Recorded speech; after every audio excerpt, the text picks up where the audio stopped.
ठिकाणी आता जर बघितलं जो मोठा धक्कादायक प्रकार या ठिकाणी उघडकीस आला, जर खरं जर धरायला गेलं तर उमराणे कृषी उत्पन्न बाजार समिती असेल किंवा नाशिक जिल्ह्यामध्ये अजून भरपूर प्रमाणात कांदा शेतकऱ्यांकडे उपलब्ध असून स्थानिक मार्केटमधून खरेदी न करता बाहेरगावावरून या ठिकाणी ट्रक पोहोचलेले आहेत. पहिली गोष्ट शेतकरी ट्रकमध्ये कांदा आणायला लागला, हे इथं विशेष आहे. आणि त्यातल्या त्यात इथल्या स्थानिक सगळ्या गोष्टी बघितल्या तर सगळ्या नियमांचा भुगा केलेला आहे. जेव्हा जिल्हाधिकारी साहेबांच्याकडे दादा भुसे साहेब, छगन भुजबळ साहेब आणि सगळेच जिल्ह्यातील आमदार यांच्या समवेत एक बैठक झाली होती, त्यात त्यांनी मांडलेला प्रश्न असा होता का शेतकऱ्यांचा माल बाजार समितीत जर आम्ही खरेदी केला तर त्याची ग्रेडिंग कशी करायची. मी आज इथला माल बघितला यांचा, शेतकऱ्याचा सगळ्याच्या सगळा जरी माल घेतला आणि त्यातनं ग्रेडिंग करायचा ठरवला तरी त्यातला एकही कांदा या कांद्याच्या गुणवत्तेचा नाही, इतका खराब कांदा आज इथं स्टॉक केलेला आहे. हे बघायचं कोणी. आज आता इथनं खासदार साहेबांच्या दूरध्वनीवरून कॉन्फरन्सला जिल्हाधिकारी साहेबांशी बोलणं झालं. त्यांनी सांगितलं मी तातडीनं तिथं पंचनाम्यासाठी माणसं पाठवतो आणि याची दखल घेतो. जिल्हाभरात जिथंही तुमची खरेदी केंद्र आहेत तिथं जी तुम्ही A1 आणि त्यानंतर तो URS का कुठला क्वालिटीचा कांदा सांगितलाय तो कांदा त्या गुणवत्तेचा आहे की एवढं जरी तपासलं तरी सगळं लक्षात येईल का हा कांदा शेतकऱ्याचा नाहीये. हा कांदा कुठंतरी टाकून दिलेला, रिजेक्ट केलेला कांदा गोण्यांमध्ये भरून, ट्रकांमध्ये भरून इथं आणला जातोय. म्हणजे वेगवेगळ्या बाजार समित्यात व्यापाऱ्यांनी घेतलेला कांदा त्यात रिजेक्ट केलेला माल, रिजेक्ट केलेला बरं का, पूर्णतः रिजेक्ट. 600, 500, 300 अशा किमतीचा माल इथं साधारणतः दिसतो. एक शेतकरी म्हणून, एका बाजार समितीचा संचालक म्हणून त्याचा गुणवत्ता आणि त्याचा दर निदान पाहिल्या आपण सांगू शकतो. इथं असलेला माल हा 500-600 रुपयाचा आहे आणि त्याची पर्चेसिंग प्राइस नाफेड NCCF ची आहे आजची 22 आणि 24 रुपये, अशा दोन काहीतरी त्या दरामध्ये तो कांदा खरेदी करणार आहे. आता यात सांगा 22 आणि 24 रुपयात बाजार समित्यात खरेदी करायला गेलं तर तुम्हाला क्वालिटीचाच माल मिळणार. आणि इथं काय चाललंय, ज्याला जनावरापुढे सुद्धा शेतकरी टाकणार नाही अशा पद्धतीचा गुणवत्तेचा माल इथं आहे. याच्यावर कडकच्या कडक कारवाई झाली पाहिजे, गुन्हे दाखल झाले पाहिजे. म्हणजे असं करण्याची हिंमत होणार नाही. एकतर हा पैसा नागरिकांचा आहे, मूल्य स्थिरीकरण निधीमधला हा पैसा आहे. म्हणजे दिल्ली, मुंबई, कोलकाता, चेन्नई इथल्या ग्राहकांच्या नावाखाली हा पैसा इथे येतोय. तो शेतकऱ्याला मिळाला पाहिजे, तो शेतकऱ्यालाही मिळत नाही. गेली 5 वर्ष मिळत नाही. 10-15 हजार कोटी रुपये असेच पाण्यात जात आहे आणि हे कुणीतरी मधल्या ठिकाणी खात आहे. हे ओरडून ओरडून सांगत आहोत.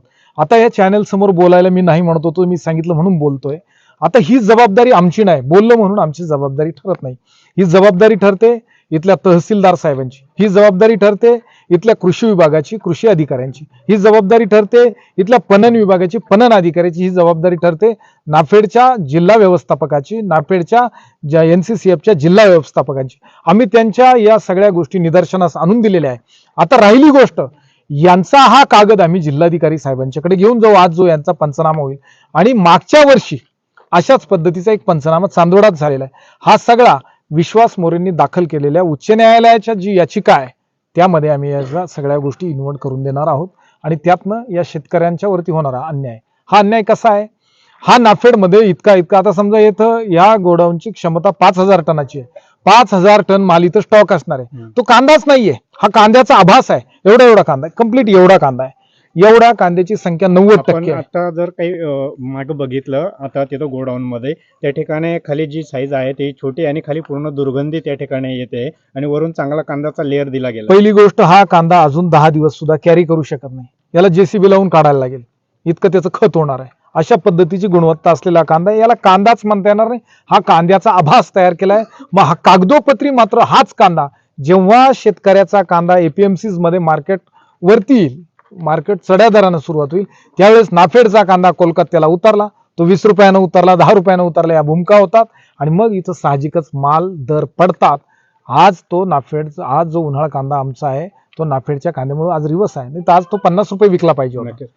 आपण जर बघितलं तर शासनाने असं बंधन केलेलं होतं की बॅनर किंवा फलक लावावे. या ठिकाणी जर एवढं मोठं गोडाऊन या ठिकाणी आहे तर कुठल्याही नाफेडचा या ठिकाणी बॅनर दिसून येत नाहीये. नाही, सगळ्यात मोठी शासनाचंच हसं केलंय. जिल्हाधिकारी साहेबांच्या त्या बैठकीमध्ये दादा भुसे साहेब, छगन भुजबळरावजी साहेब, त्या ठिकाणी सगळे असलेले आमदार साहेब, दस्तूरखुद्द या विधानसभा मतदारसंघाचे आमदार यांनी बाईट पण दिलेलं आहे, तुम्ही ते ऐका. त्यात काय सांगितलंय, खरेदी होईल तर बाजार समित्यातच. बॅनर लिहिलं आमची गोष्ट आहे. खरेदी कुठे होणार होती, बाजार समित्यांमध्ये खरेदी केली नाही का तर ग्रेडिंगचा प्रश्न येणार आहे. तिथली ग्रेडिंग राहिली बाजूला, इथं तुम्ही अगदी फेकून देणारा माल आणला. ही ग्रेडिंग, हा CWC, हा काय प्रकार आहे हे जाणून घ्या. हे सगळ्या लोकप्रतिनिधींची जबाबदारी आहे, जिल्हाधिकारी साहेबांची जबाबदारी आहे. तुम्हालाच कोणी घाबरत नाही असा प्रकार आहे, किंवा तुम्ही त्यात सहभागी आहेत का असा त्यातनंच प्रश्न या शेतकऱ्यांच्या समोर निर्माण होतो. का बाजार समित्यात खरेदी झाली नाही हा पहिला प्रश्न शेतकऱ्यांचा आहे. तो त्या प्रश्नाचं उत्तर शोधायला गेलं का सगळा हा काळा बाजार लक्षात येईल.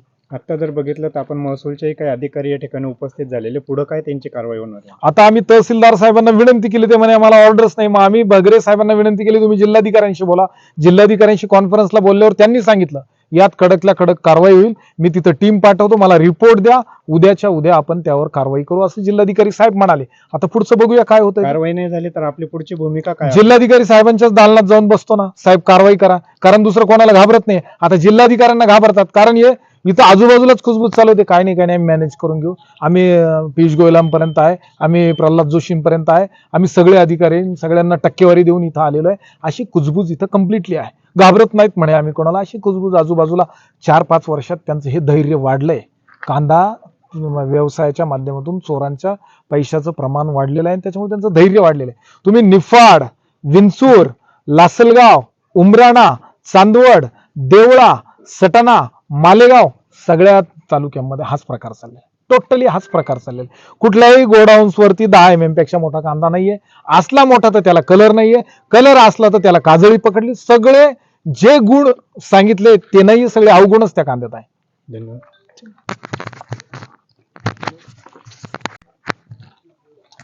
मित्र, आपण बघितलं आपल्या सोबत गणेश निंबाळकर होते.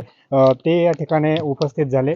त्यांनी या ठिकाणी पूर्णपणे निरीक्षण पूर्णपणे केलं. या ठिकाणी जर त्यांना जो 35 mm चा कांदाची साईज हवी होती, त्या ठिकाणी ती 20 ते 25 mm ची साईज या ठिकाणी आढळून आली. आणि ज्यावेळेस जो कांदा त्यांनी बघितला त्यावेळेस तो पूर्णपणे खराब झालेला तो कांदा आहे, की ज्या ठिकाणी इतर शेतकरी जे आहेत ते आपल्या शेळ्या आणि मेंढरांना तो कांदा खाऊ घालतात. अशा पद्धतीने या ठिकाणी कांदा साठवला जातो आहे. आणि आता त्यांनी जसं सांगितलं की आता आपण बघूया यांनी हे जे तहसीलचे जे महसूल विभाग आहेत त्यांनी ते काय पद्धतीने कारवाई करतात. आणि त्याच्यानंतरून त्यांनी कारवाई केली नाही तर उद्या जिल्हाधिकाऱ्याचं कार्यालय आम्ही उघडू देणार नाही, असेही त्यांनी या पद्धतीने या ठिकाणी सांगितलेले आहे. मित्र, खरं जर बघितलं तर आपण बघू शकता की स्थानिक मार्केटमध्ये खूप मोठ्या प्रमाणात अजूनही शेतकरी कांदा विक्रीस घेऊन येतात.